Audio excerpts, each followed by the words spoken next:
Assalamualaikum and hi everyone. So my name is Natika Zulkifli. I'm currently doing PhD in UPM. So today I'm going to talk about my PhD project entitled Targeted Photosynthesis Enhancement. So this is the big why I'm doing my PhD project, to enhance crop production. If we look at everywhere, especially the third world country, the world is facing hunger, poverty, starvation, and it's undoubtedly due to crop failure. So if we could enhance crop production, we can then have less starvation. So everywhere people try to come up with solution to enhance better crop production. So, but the problem is that current research trend in order to enhance crop production, the current research trend tend to play with fertilizer or fertilizer application. And so, but it's still abundant, saturated. As we all know, there's a lot of standard fertilizer scheme available for all crops in this planet.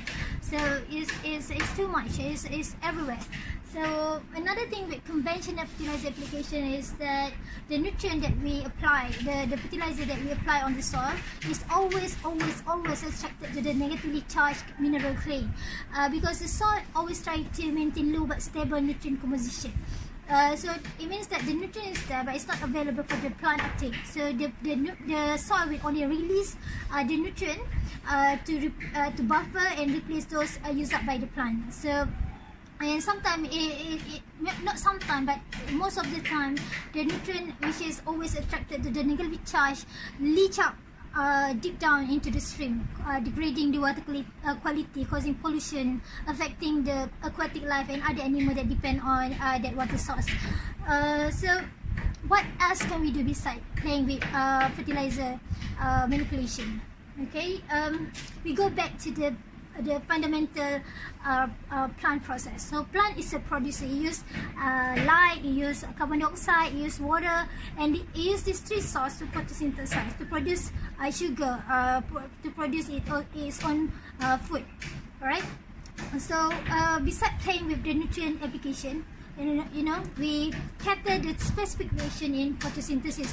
If we look at the photosynthesis reaction, they have two main reaction: the light dependent reaction and light independent reaction. So in light dependent reaction, it use sunlight, photon as a energy to produce energy, ATP and NADPH, and this ATP and NADPH will be used in the light dependent reaction, which always referred as Calvin cycle. So the Calvin cycle will use this energy to produce to convert carbon dioxide into sugar.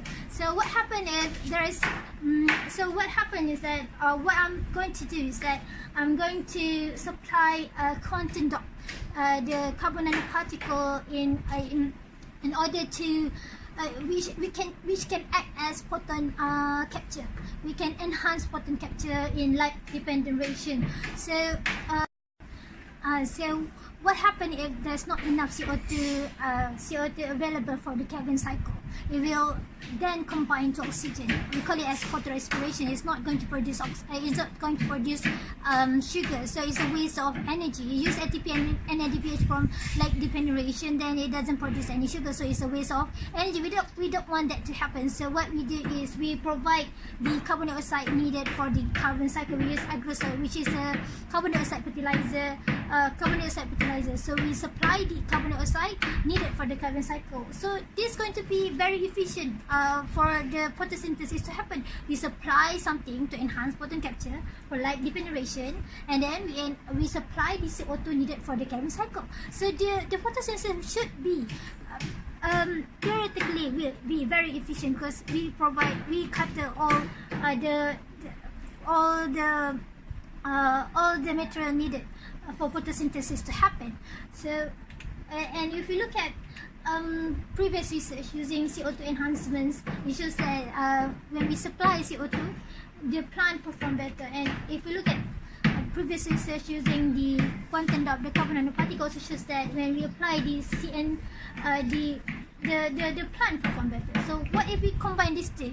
So in my current research, I combine these two, and it shows that the rice plant have lower water use, have better water use efficiency. So that means that they can try better in drought condition, but in it for the research to confirm. And it also shows that the plant perform better, photosynthetically perform better. So I think that's it for now. Thank you for listening. But the conclusion is that this tea should enhance photosynthesization, enhance produce better yield overall.